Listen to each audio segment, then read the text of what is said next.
sejam bem-vindos a mais um vídeo aqui no canal Historiatura. Hoje a gente conversa sobre este livro maravilhoso chamado Três Novelas Femininas, do autor Stefan Zweig. Ele que nasceu na Áustria em 1881, no seio de uma família rica e judia, foi contemporâneo de alguns escritores e amigo de Sigmund Freud. Inclusive, é muito claro de perceber aqui nas três novelas a influência da psicanálise. O Stefan Zweig, ele passeava entre os gêneros. Ele escreveu romances, ensaios, peças teatrais, poesias, biografias, tudo certamente de uma maneira muito bela, porque a escrita dele é muito bonita, te prende, ele usa de muitas metáforas, de figuras de linguagem, para deixar o texto mais poético, mais bonito. Eu gostei muito de conhecer a escrita desse autor, eu amei de verdade. Com a ascensão do nazismo, ele saiu do seu país natal, que era a Áustria, e veio morar no Brasil, inclusive, numa cidade chamada Petrópolis, no estado do Rio de Janeiro. Foi a mesma cidade que em 1942 ele tirou a sua própria vida. Aqui nós temos três novelas: Medo, Carta de uma Desconhecida e 24 Horas na Vida de uma Mulher. Todas essas novelas possuem em comum um enredo marcado por questões subjetivas à alma feminina. Uma característica dessa edição, da editora Zahar, que é um selo do grupo editorial Companhia das Letras, é que antes do início das novelas há um prólogo escrito por Alberto Dines, que é um jornalista que conhece muito da obra do Stefan Zweig. Inclusive ele escreveu uma biografia do autor, e também após cada uma das novelas há um texto de apoio que nos ajuda a entender melhor, que dá algumas informações já com spoilers. Isso é muito enriquecedor. Esses textos de complemento, tanto antes quanto depois da leitura, nos ajuda a compreender muito mais. Eu gostei muito dessa edição, inclusive. A primeira novela, Medo, publicada em 1913, eu destaco alguns temas centrais, como por exemplo traição conjugal, como por exemplo o sentimento de viver a vida de outras pessoas e não viver a sua própria vida, viver os desejos dos outros em detrimento dos nossos próprios desejos. Eu destaco também a condição de algumas mulheres também de estarem em condições materialmente confortáveis, mas subjetivamente angustiante, desconfortável. Outra coisa é a sensação de viver com medo, ou a sensação de angústia, de imaginar que outras pessoas possam saber dos nossos segredos, algo assim. Essa novela conta a história de Irene. Irene vive em uma condição materialmente, socialmente bastante confortável. Ela é casada com um funcionário público, mora em condições bastante confortáveis, tem seus filhos, não precisa trabalhar, não tem uma atividade dela mesma, uma atividade profissional, e ela tem bastante tempo livre para fazer outras coisas, tem pessoas para ajudar ela a cuidar dos filhos. Ou seja, é uma vida aparentemente muito confortável, no entanto, esconde algo que ela sente o desconforto internamente. Há uma incompletude nela, mesmo estando numa situação assim totalmente confortável e favorável socialmente, economicamente, ela tem uma sensação de incompletude, o desejo dela abafado. Aí ela conhece um pianista, e embora ela não seja muito apaixonada por esse pianista, esse desejo camuflado, abafado dela vai se reverberar em um caso extraconjugal com esse pianista.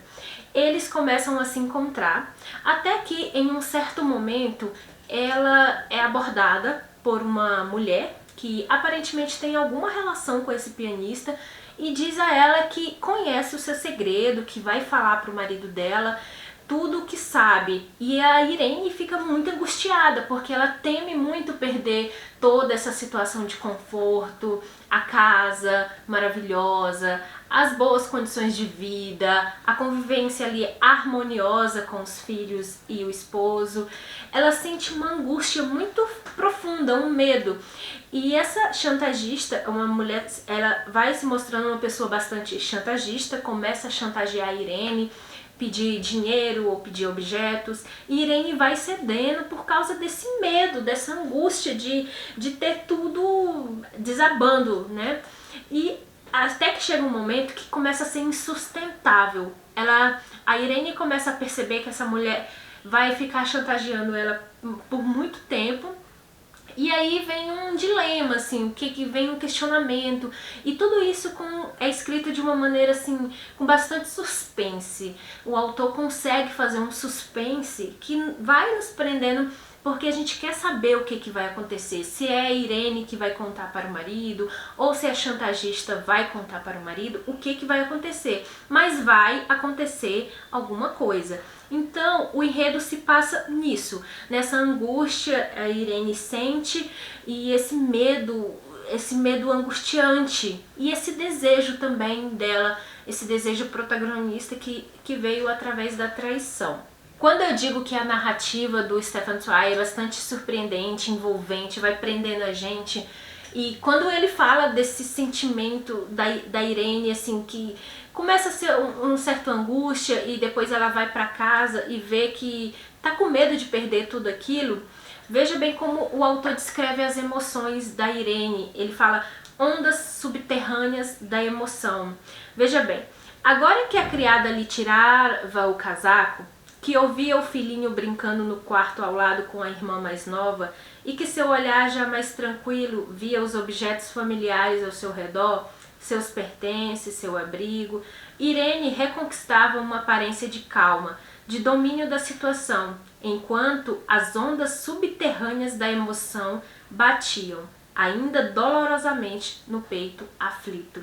Ou seja, ele escreve de uma maneira que é assim, muito bonita mesmo, vale muito a pena conhecer. O que essa novela me mostrou foi os abismos do amor para uma mulher e como é caro muitas vezes, principalmente para a condição de uma mulher, viver as costas, não as costas, viver a vida do marido ou dos filhos em detrimento de viver a sua própria vida ou seu próprio desejo, algo assim.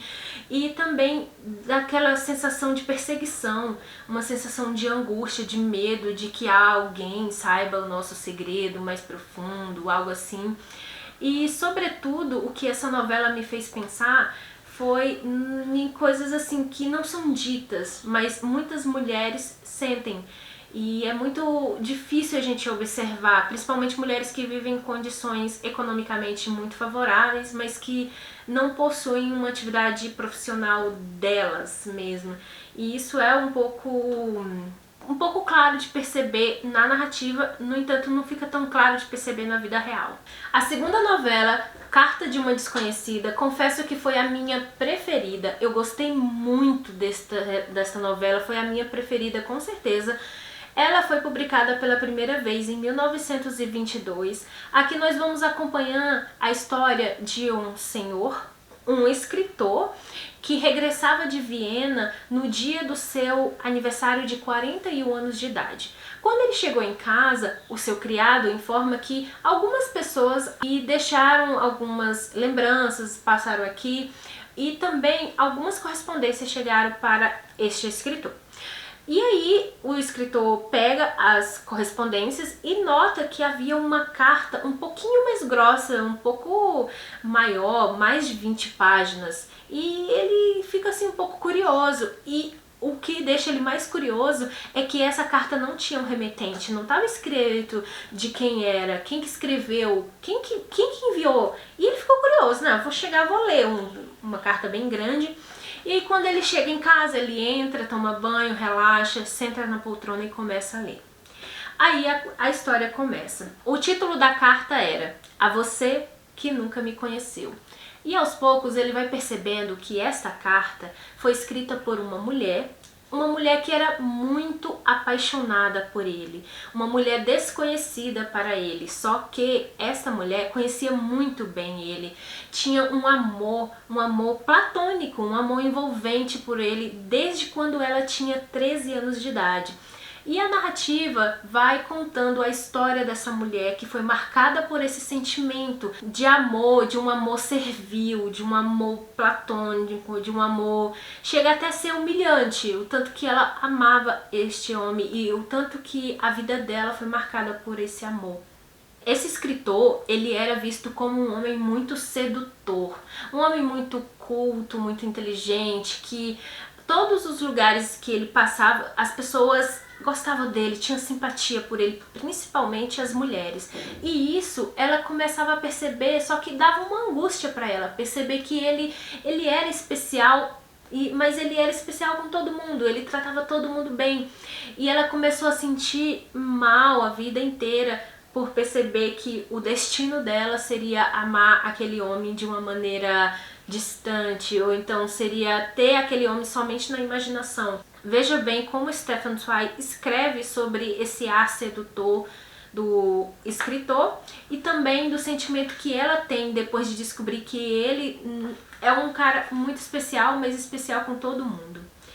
Dame conta pouco mais tarde de que esse olhar que abraça, esse olhar que atrai como um imã, que ao mesmo tempo envolve e despe, esse olhar do sedutor nato, você o dirige a cada mulher que passa por perto, a cada vendedora que o atende em uma loja, a cada criada que lhe abre a porta.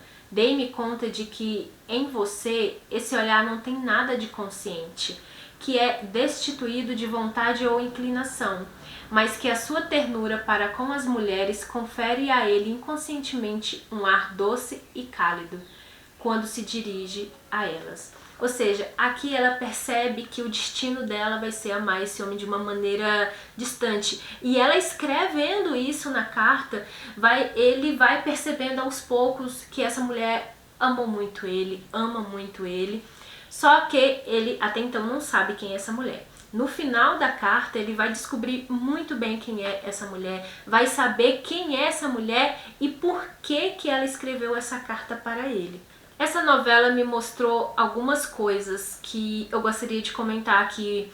Me mostrou na força do amor e também no amor como maldição, sabe? Muitas vezes você amar uma coisa, uma pessoa, um objeto, não sei, amar, assim, às vezes pode ser sufocante, às vezes é como se fosse uma maldição, você quer de todo jeito tirar isso de você e você não consegue.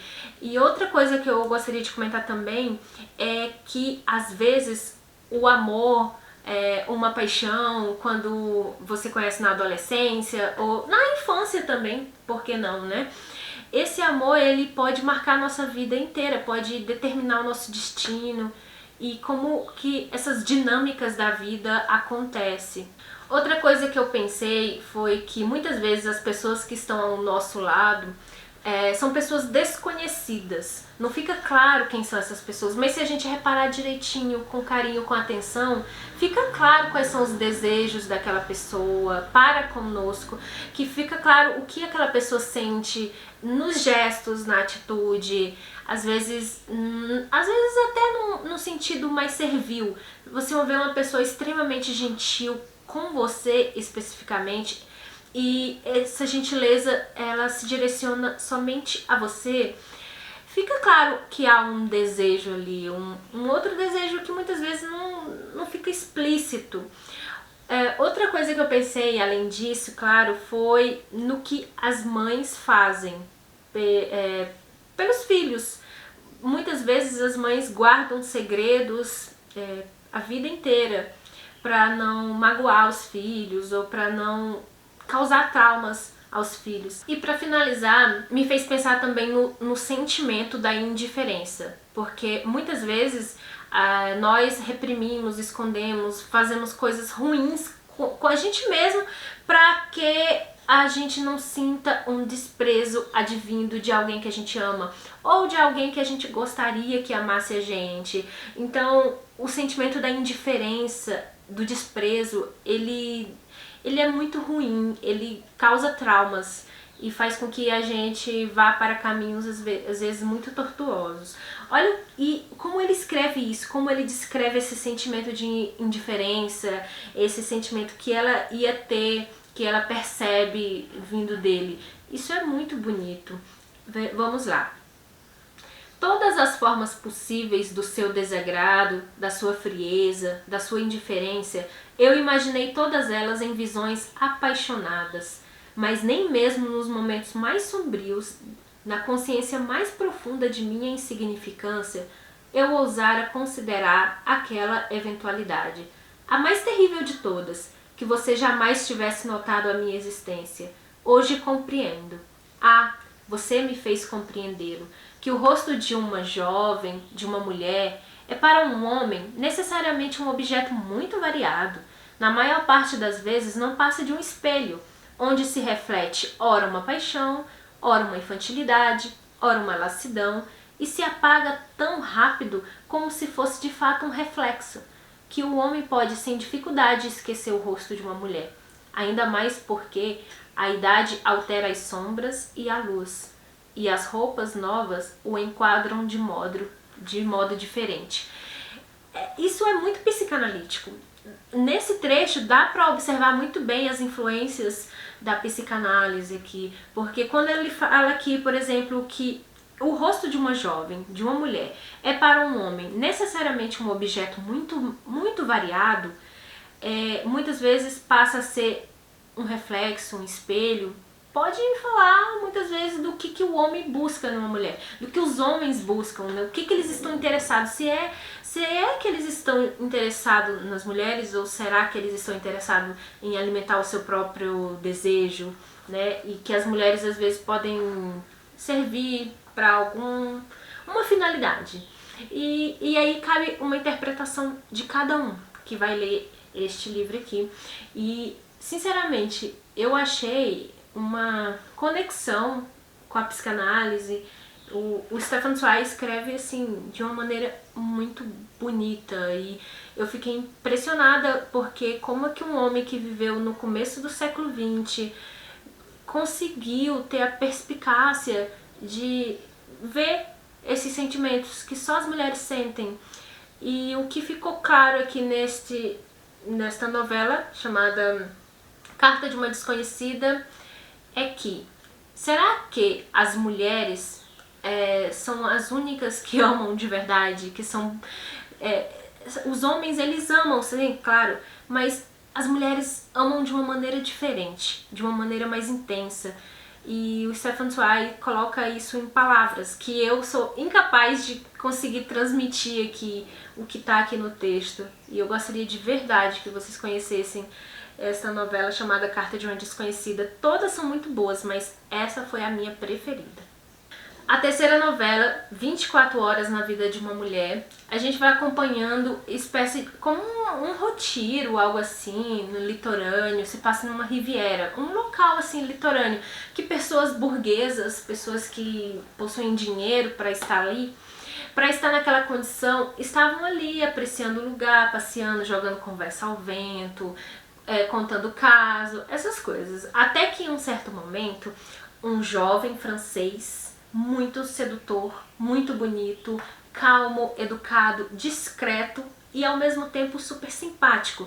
Ele tinha um ar misterioso, como se fosse um homem que fosse muito culto, inteligente, que falava sobre vários assuntos, tinha uma certa discrição, só que ele conseguia ser simpático, que dava um ar assim misterioso e encantador. Todos ficaram completamente encantados, todos que ali já estavam, inclusive uma senhora, uma madame chamada Henriqueta. Ela estava ali com seus filhos e o seu marido e começa a ter uma certa relação com esse jovem que acabou de chegar. Ela começa a ter o hábito de dar voltas ao redor do hotel com esse jovem. E o marido fica lá jogando dominó, aparentemente tudo tranquilo, o marido fica lá jogando dominó com os amigos e ela começa a ter aquele hábito de ficar rodando ali o hotel, passeando, conversando com esse jovem. Até que em um certo momento o marido dela percebe que ela não estava ali, que ela tinha desaparecido e ele fica bastante angustiado e bastante nervoso, começa a despertar o interesse e a curiosidade das outras pessoas que estavam ali. Todo mundo queria saber, cadê ela? O que aconteceu com a Madame Henriqueta? E ele gritava aos quatro cantos assim, Henriqueta, Henriqueta. E ele percebeu que havia uma carta. Ela tinha deixado uma carta. E nessa carta ela tinha escrito que não tinha desaparecido. Ela tinha fugido com aquele jovem. Logo, aquela simpatia, aquele olhar maravilhoso que todos tiveram a princípio com esse jovem, caiu. Todo mundo já ficou assim, questionando a índole desse rapaz, do que se tratava esse senhor. Será que esse rapaz, ele queria apenas o dinheiro? Não sei. E aí vai desenrolando, todo mundo começa a julgar aquela mulher, julgando com muita maldade, começando a pensar, poxa, como que ela fez isso? Deixou o marido aqui, os filhos, e todo mundo julgando aquela mulher que seguiu o seu próprio desejo, a sua própria vontade. O fato que uma outra personagem, uma senhora de 67 anos, começava a julgar mais que os outros, julgava com veemência, assim, como se fosse uma forma dela se sentir superior, julgando aquele, não, eu jamais faria isso é muito ruim, não se faz isso, deixou seus filhos, a mulher... Enfim, ela ficava julgando com muita veemência, sabe? Como se fosse algo para fazer uma afirmação para ela mesma. E ela vê que o narrador não julga. O narrador, ele busca compreender para depois julgar. Algo que deixa ela bastante confortável para contar uma história da vida dela, que aconteceu quando ela era jovem, quando ela tinha menos de 25 anos. Ela conheceu um homem e esse homem, ele tinha problemas com o jogo, ele era viciado.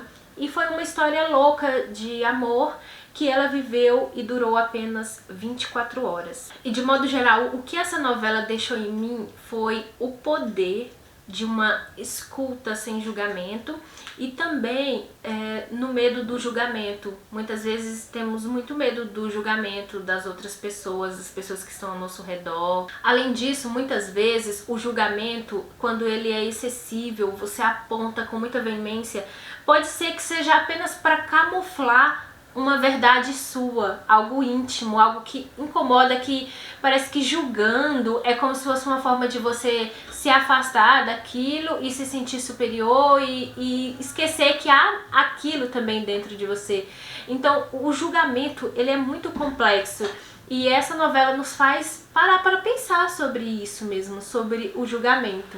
E por fim, o que fica claro nessas três novelas é que todas elas são protagonizadas por histórias femininas, mas todas elas têm algo externo, acontece algo externo que faz com que essas protagonistas coloquem para fora algo interno.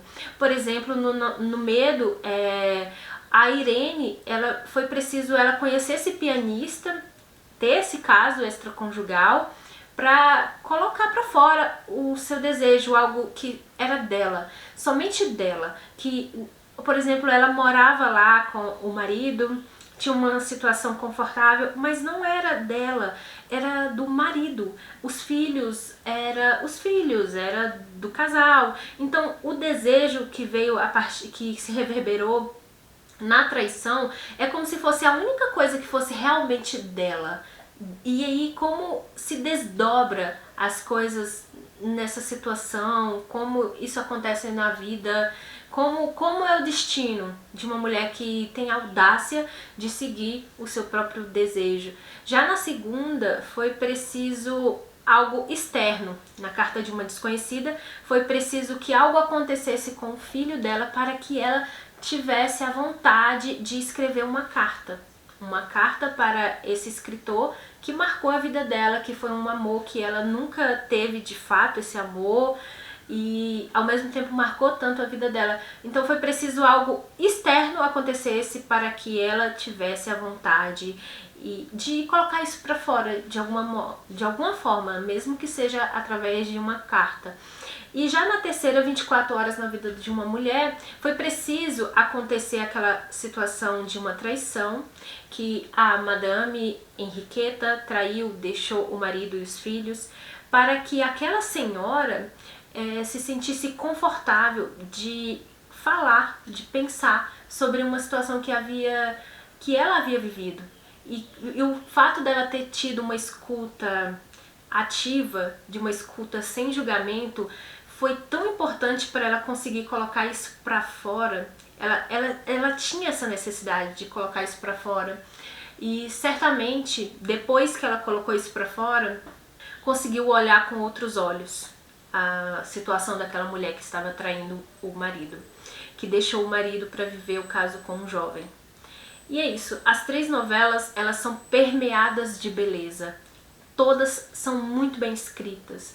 Todas envolvem assim de uma maneira surpreendentemente bonita, como o autor escreve. Eu gostei muito da experiência de ter lido essas 3 novelas e eu quero conhecer outras obras do autor. Eu já olhei os preços de outros livros dele. Com certeza eu quero ter tudo que esse homem já escreveu, tudo que está traduzido. E é isso, gente. Muito obrigada por terem assistido esse vídeo. Espero que vocês tenham gostado. Se gostarem, por favor, me contem, inscrevam-se no canal e nos vemos no próximo vídeo.